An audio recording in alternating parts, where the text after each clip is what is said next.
Money और worry, rhyming words के अलावा ये एक ही सिक्के के दो पहलू हैं। अगर हमारे पास पैसा नहीं होता है तो हम वरी करते हैं, ये हम समझ सकते हैं।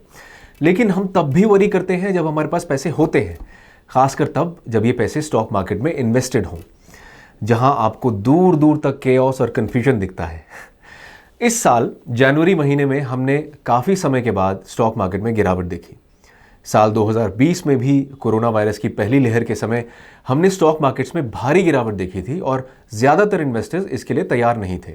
इस वीडियो में हम ऐसे 7 रिस्पॉन्सेज और स्ट्रैटेजी के बारे में जानेंगे जिनका इस्तेमाल इन्वेस्टर्स स्टॉक मार्केट क्रैश होने पर कर सकते हैं। हालांकि इन स्ट्रैटेजीज को इंडिपेंडेंटली यूज किया जा सकता है, लेकिन हम आपको इन्हें कॉम्बिनेशन में अप्लाई करने की सलाह देते हैं।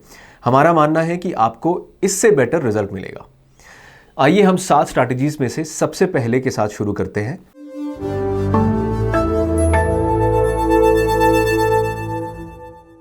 जब मार्केट क्रैश करता है तो इन्वेस्टर्स अपने स्टॉक और इक्विटीज होल्डिंग को बेचने के बारे में सोचने लगते हैं। लेकिन हिस्ट्री में हमने देखा है कि बेस्ट और वर्स्ट परफॉर्मिंग डेज अक्सर एक साथ आते हैं। ये टेबल हमें परसेंटेज के रूप में निफ्टी 50 के बेस्ट गेन्स डेज को दिखाता है। ये पिछले 20 साल में निफ्टी 50 के वर्स्ट लॉस डेज को भी दिखाता है।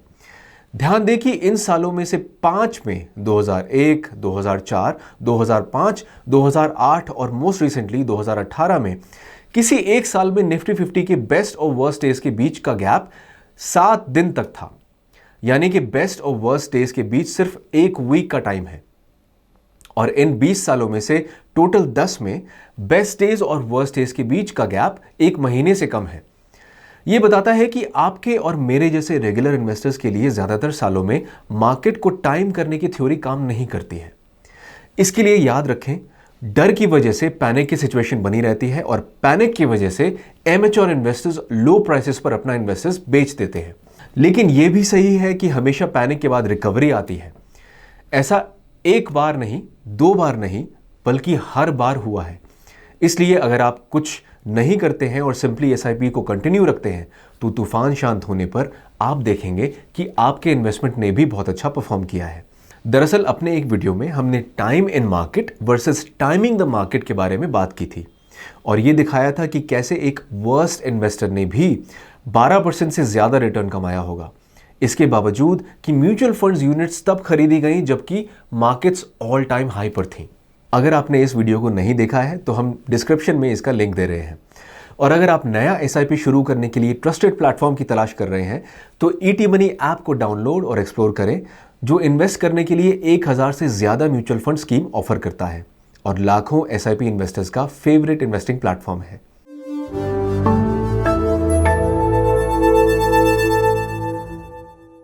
मैं आपसे यह नहीं कह रहा हूं कि आप इक्विटीज ना खरीदें, लेकिन यहां हमारा मकसद आपके पैनिक बाय के एंथुसियाज्म को कम करना है।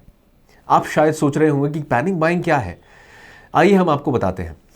जब मार्केट्स में भारी गिरावट आती है तो कई इन्वेस्टर्स की आंखें चमक जाती हैं और ऐसे में एक कॉमन अप्रोच किसी भी इंडेक्स फंड को खरीदना या ब्लू चिप कंपनीज में इन्वेस्ट करना होता है। ऐसा करना सही हो सकता है और नहीं भी हो सकता है, इसके बारे में हम बाद में डिस्कस करेंगे। लेकिन इस दौरान हर इन्वेस्टर एक बात जो भूल जाता है वो है रिस्क लेने की अपनी क्षमता। इसका मतलब है कि बहुत कंजर्वेटिव इन्वेस्टर्स जो अपनी 90% वेल्थ नॉन इक्विटी इंस्ट्रूमेंट में इन्वेस्ट करना पसंद करते हैं, वो अपनी रिस्क प्रोफाइल को अनदेखा करते हुए और टेम्परामेंट के बिना अपने पोर्टफोलियो का नॉर्मल से ज्यादा हिस्सा इक्विटी में इन्वेस्ट कर देते हैं और यही पैनिक बाइंग होता है।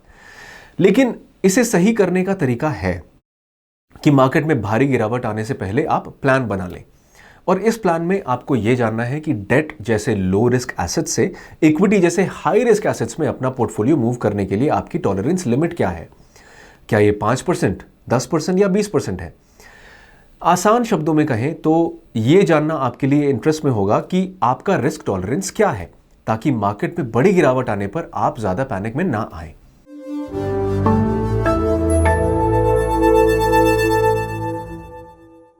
रीबैलेंसिंग एक इन्वेस्टमेंट स्ट्रैटेजी है जो पोर्टफोलियो रिस्क घटाने में मदद करती है और ज्यादातर केसेस में इन्वेस्टर्स को better risk adjusted returns offer करती है। आपके पोर्टफोलियो के हिस्से को खरीद और बेचकर ऐसा किया जाता है ताकि एसेट क्लास का वेट फिर से ओरिजिनल स्टेट या टारगेटेड एलोकेशन जितना हो जाए। इसका मतलब है इन्वेस्टर्स के पास टारगेटेड एलोकेशन या इसे शुरू करने का एक प्लान होना चाहिए। और अगर आपके पास ये प्लान नहीं है तो स्टॉक मार्केट क्रैश अपने फाइनेंशियल सिचुएशन को एग्जामिन करने का आपके लिए वंडरफुल टाइम हो सकता है। इसमें ऐसी चीजें आपको एनालाइज करनी होंगी जैसे आपके पास क्या एसेट्स हैं, जैसे equities, bonds, mutual funds, gold आदि। आपके एसेट्स की क्या वैल्यू है, आपके फाइनेंशियल गोल्स क्या हैं, और सबसे ज़रूरी आप अपना पोर्टफोलियो कैसा बनवाना चाहते हैं। यानी क्या आप रिटर्न्स में थोड़ी कंसिस्टेंसी चाहते हैं या अगले 5 साल में वॉलेटिलिटी को लेकर आपको फिक्र नहीं है। एक बार इन चीज़ों का पता चल जाने पर, यानी टारगेट एलोकेशन हो जाने पर, आप ये जान सकते हैं कि आप कहाँ हैं और आपको कितनी बाइंग और सेलिंग करने की ज़रूरत है। रीबैलेंसिंग न सिर्फ इन्वेस्टमेंट स्टाइल को प्रिजर्व करने में आपकी मदद करता है बल्कि पोर्टफोलियो रिस्क को मैनेज करने का काम भी करता है, खासकर ऐसे टाइम जब मार्केट्स अनस्टेबल हों। ये बताने के बाद एक इंपॉर्टेंट टिप आपको हम बताना चाहेंगे। रीबैलेंस का सही टाइम शायद तब नहीं है जब स्टॉक मार्केट्स तूफान से गुजर रहे हों। इसलिए इन्वेस्टर्स को हमारा सजेशन ये है कि मार्केट को थोड़ा शांत होने का समय दीजिए और फिर अपने पोर्टफोलियो की रीबैलेंसिंग कीजिए।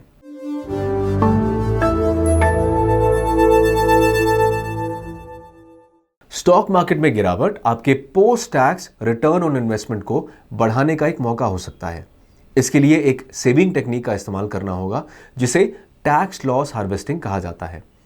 हम जानते हैं कि स्टॉक से म्यूचुअल फंड को खरीदने और बेचने से होने वाले प्रॉफिट को कैपिटल गेन्स कहा जाता है और इस पर कुछ टैक्स चुकाना पड़ता है। इसी तरह जब आप स्टॉक्स या म्यूचुअल फंड यूनिट्स लॉस में बेचते हैं तो आप जो लॉस अक्यूमुलेट करते हैं उसे कैपिटल लॉस कहा जाता है।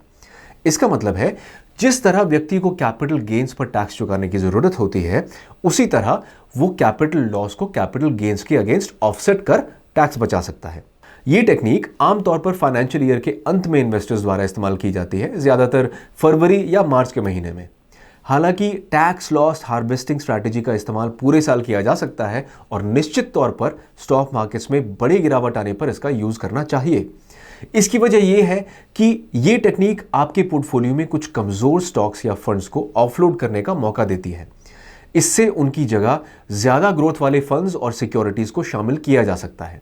इसके अलावा यह भी सलाह दी जाती है कि जब इन्वेस्टर्स अपना पोर्टफोलियो रीबैलेंस करते हैं तो उन्हें साथ में अपने कैलकुलेशन में टैक्स लॉस हार्वेस्टिंग पर भी विचार करना चाहिए, क्योंकि इससे एसेट एलोकेशन मिक्स को इंप्रूव करने के अलावा इन्वेस्टर्स के टैक्स पेमेंट को घटाने में भी मदद मिलती है। कुछ इंटरेस्टिंग तरीके हैं जिनका इस्तेमाल इन्वेस्टर्स टैक्स लॉस हार्वेस्टिंग के लिए कर सकते हैं। अगर इस बारे में आप ज़्यादा जानकारी चाहते हैं तो डिस्क्रिप्शन में दिए गए YouTube वीडियो और ब्लॉग आर्टिकल जरूर देखें।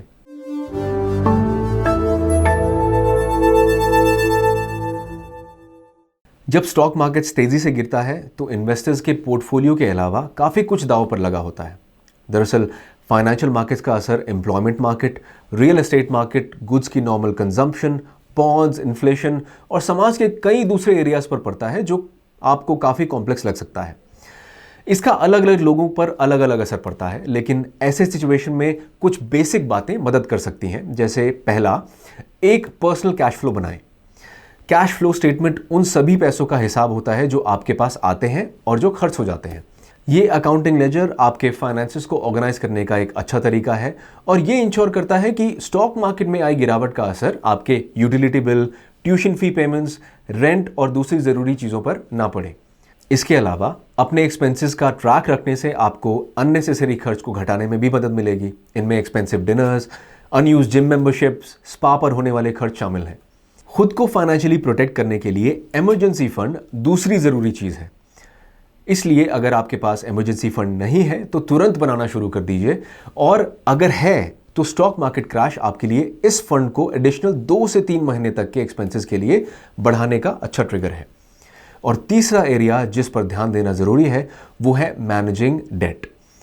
रूल के मुताबिक स्टॉक मार्केट में बड़ी गिरावट नया कर्ज लेने का राइट टाइम नहीं है, क्योंकि आप नहीं चाहेंगे कि आप आर्थिक समस्या से घिर जाएं। ये आपके होम लोन, पर्सनल लोन या क्रेडिट कार्ड लोन को रीफाइनेंस करने का एक अच्छा टाइम हो सकता है, खासकर तब जब अच्छे क्रेडिट स्कोर या टाइम पर ईएमआई चुकाने के चलते आप मजबूत स्थिति में हो।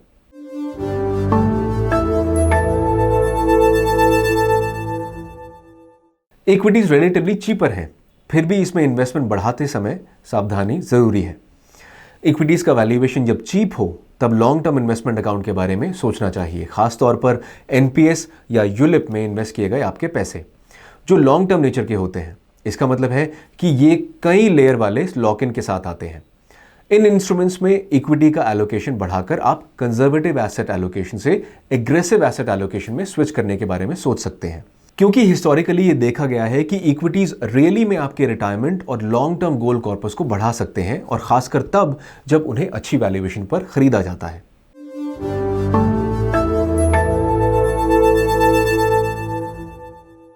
जब स्टॉक मार्केट्स में बड़ी गिरावट आती है तो कुछ मुश्किल सवाल खड़े होते हैं। क्या स्टॉक मार्केट्स गिरकर जीरो पर पहुंच जाएगा? क्या इकोनॉमी रिकवर करेगी? क्या यहां से स्टॉक प्राइसेस बढ़ना शुरू होंगे? जब कभी आर्थिक आपदा आती है तो ये सवाल पूछे जाते हैं, और घड़ी की सुई की तरह स्टॉक मार्केट जीरो पर नहीं जाती है। इकोनॉमी हमेशा रिकवर कर जाती है और स्टॉक प्राइसेस बढ़ते हैं और नए हाई पर पहुंच जाते हैं। लेकिन हाँ, शॉर्ट टर्म करेक्शंस होंगे। लेकिन आपके लिए ये क्या मायने रखते हैं, ये पूरी तरह आप पर डिपेंड करेगा।